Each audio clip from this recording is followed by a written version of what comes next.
Instagram is up there with one of the best social media marketing platforms out there right now in the fitness industry.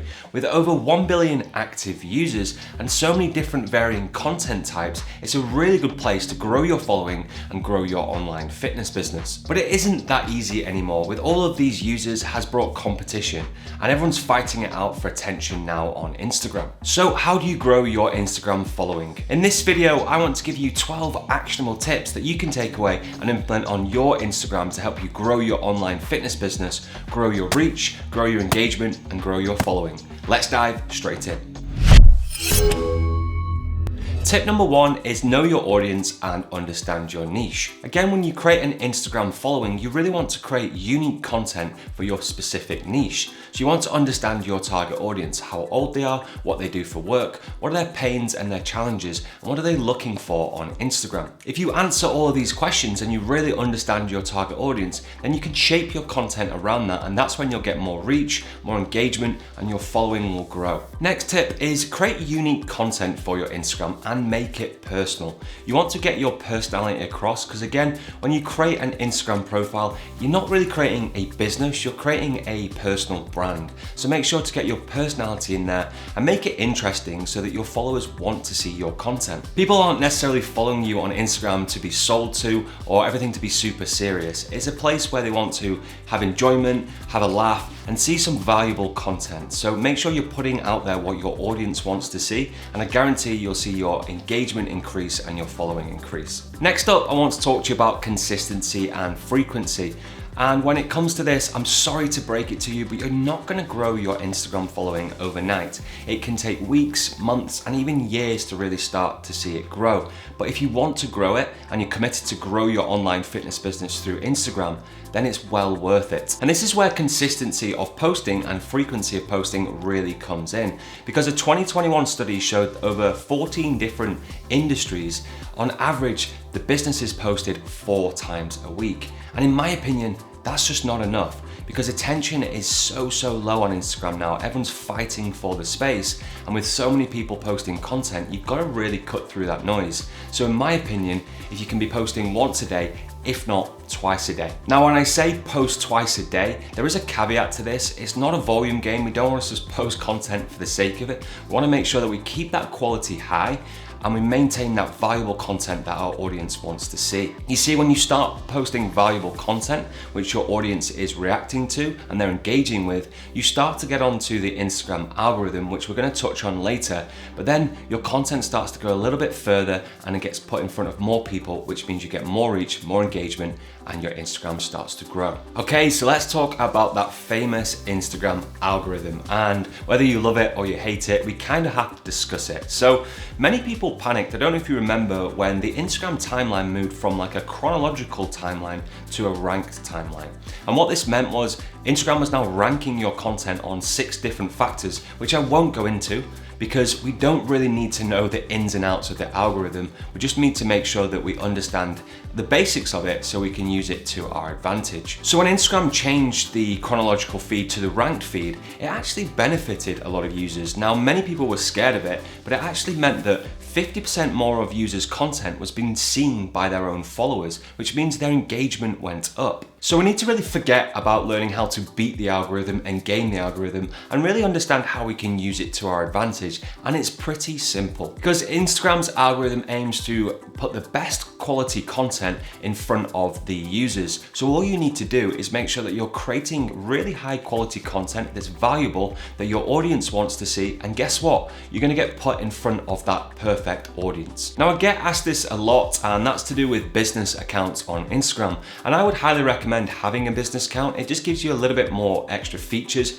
and also gives you the analytics side of Instagram. And this is really important if you are really taking it seriously and trying to grow your Instagram account. So the first thing I'll do, if you haven't already, is convert your Instagram account to a business account so that you can see the metrics and you can analyze some of the data on your Instagram. Next, it sounds so simple, but make sure you've optimized your Instagram profile. So you've filled out the bio, you've used all 150 characters. So when someone lands on your bio, they can really understand who you are, what you do, and how you can help people. The next thing you can do is also give them an actionable step, so like a call to action to go somewhere off Instagram. Maybe that's your website or a landing page or something that you want to direct your users to. So your Instagram bio should really have a clear description of what you do. It should have elements of your personality in there. It should have a clear call to action, whether you want to direct people to a website or a landing page or a free resource.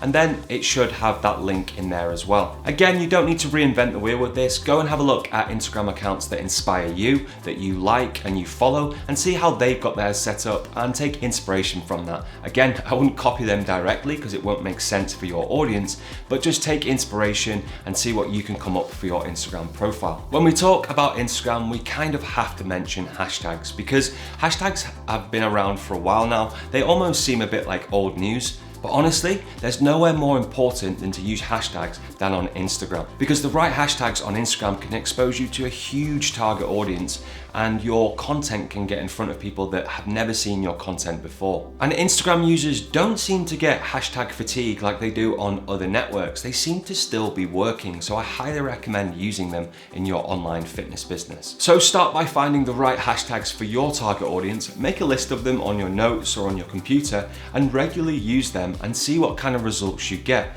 Then you can also head to Google and use online tools that help you generate hashtags and keep testing them and cycling through them. And then you want to review your data and your analytics in your Instagram account to see which ones are performing better, see which posts perform better, and then you can use those specific hashtags to help you grow your Instagram in the future. Instagram is so much more than just a photo sharing app these days, and only recently they did announce that they're moving away from that label that they put on themselves when they first started, and now they're a video sharing app. And over the years, they've created so many different content types for us to use. We've got Reels, Stories, Instagram TV. That is just to name a few. So when it comes to content for your online fitness business, you need to use everything that's available to you. So you should be doing Reels, you should be doing Stories regularly, you should be doing newsfeed video and newsfeed photos, and also you should be doing Instagram TV and lives. All these different content types gives you different avenues to reach more people, because remember, people engage with different types of content. And how the algorithm works now is, if, for example, if I go on Instagram and I'm watching loads of Reels, what do you think Instagram is going to serve up on my feed? It's going to constantly show me Reels. And that's why we need to be across all of the different content types and create omnipresence on our Instagram. And each content type has advantages on the platform, so experiment with all the different content types, try them out, and then again, review your analytics to see which one is performing better for your audience and your Instagram account. Once you've gone to all the efforts of creating the content and creating valuable content, now you need to analyze the results. And like I mentioned earlier, you want to make sure that you have a business Instagram profile so you can dive into the back end in the app to analyze your results. And when you're looking at your results, don't obsess with the vanity metrics like comments and likes and follows. Really what we want to look at is the reach and engagement that your posts are getting. And we really want to look at what these metrics tell us. So we're looking at times of posting, certain types of content. We want to look at what hashtags we've used to see which ones are generating the most reach and engagement for our Instagram. And once we can understand this, then we can create more content around that and can really game our Instagram profile so that we can get more followers and get more engagement, because we understand what the audience is wanting and resonating with, so we can create more content around that. So review the analytics in the back end of Instagram, look at the times that you post, the hashtags that you use, and all the different content types that you use, and then really look at what is the best possible combination for your Instagram profile and what does your audience want to see.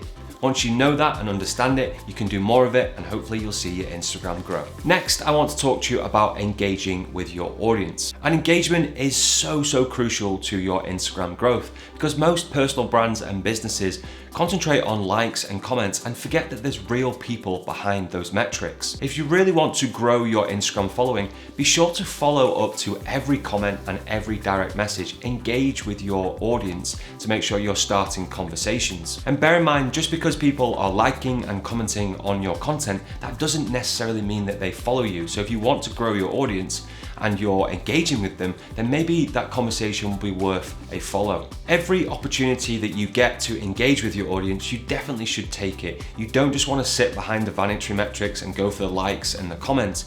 Be sure to be a real person, a real personal brand, and engage with your Instagram following. Next up, and a word of warning, avoid fake followers and fake likes. It's not worth it. And there's a huge difference between someone that's got a legitimate following versus someone that's got a fake following, and you can spot it a mile away. So I highly recommend never doing it, because it does really have a detrimental effect to your Instagram growth. Fake Instagram followers really just deceive new followers. They don't have any ROI, they don't create any engagement, any likes and comments, and really are just a waste of time and money. Honestly, it may feel great to get to 10,000 followers and have the swipe up feature, but really it doesn't mean anything and it doesn't create anything for your online fitness business. So avoid them and do not use them. Last but not least, I want to talk to you about partnerships and influencers. And this is a great way to partner with other people on Instagram, whether that be through a partnership or an influencer campaign, and really cross-pollinate your audiences to really grow both of your followings.